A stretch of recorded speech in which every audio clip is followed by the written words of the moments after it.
À chaque année, ce sont plus de 300 étudiants qui commencent leurs études en communication à l'Université du Québec à Montréal.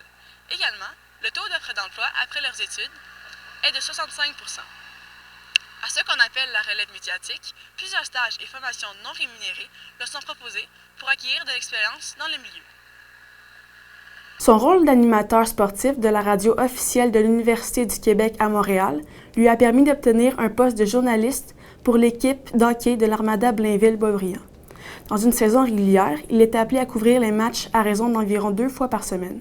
J'essaie d'en faire le plus possible pour réussir à mettre les outils de mon côté pour pas me retrouver dans cette situation-là par après, parce que comme la radio, l'écriture, puisque je couvre l'Armada de Blainville-Boisbriand, ça fait en sorte que quand je finis mes études, je vais pouvoir montrer à des plus grosses boîtes de communication que j'ai ma place dans ce domaine-là. Donc, le fait de faire de la radio à l'UQAM, d'avoir cette chance-là, en plus des autres implications que je peux faire, ça fait en sorte que je me fais voir un peu plus, j'ai quelque chose à mettre dans mon CV pour dire « Hey, regardez, je suis là, j'ai fait des choses, j'ai fait du concret, j'ai pas juste été dans une salle de classe à apprendre certaines choses, j'ai pu les mettre en pratique. » Plusieurs formations non rémunérées sont accessibles aux étudiants.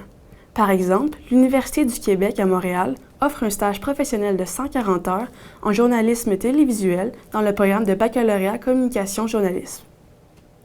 En fait, en m'impliquant lorsque j'étais étudiante, ça m'a beaucoup aidé à m'ouvrir sur le monde, à voir les horizons que je pouvais aborder dans ma carrière. J'ai autant fait lorsque j'étais étudiante de l'écrit, j'ai fait beaucoup de théâtre, j'ai organisé des spectacles bénéfices, j'ai fait beaucoup d'animation. Donc, j'ai constaté par mon implication que le monde de la communication m'intéressait énormément et que je voulais travailler dans ce domaine-là.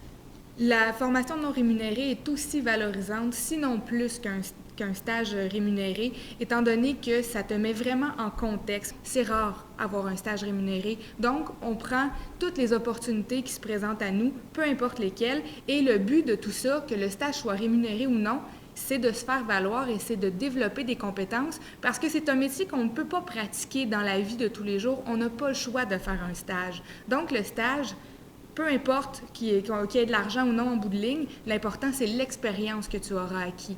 Le travail non rémunéré permet à l'étudiant d'acquérir de l'expérience dans le monde de la communication. Dans le domaine, le travail bénévole est souvent un passage obligatoire pour les étudiants. On croit que c'est important d'engager des jeunes étudiants journalistes.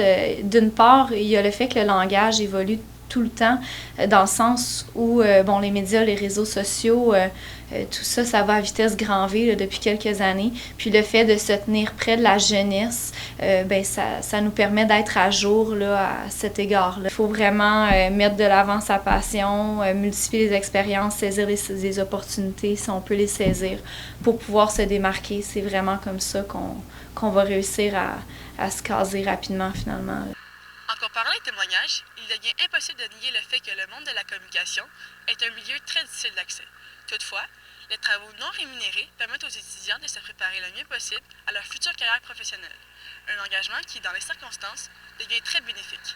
C'était donc Andréane Cucuzella du Cégep régional de la Naudière à Terrebonne.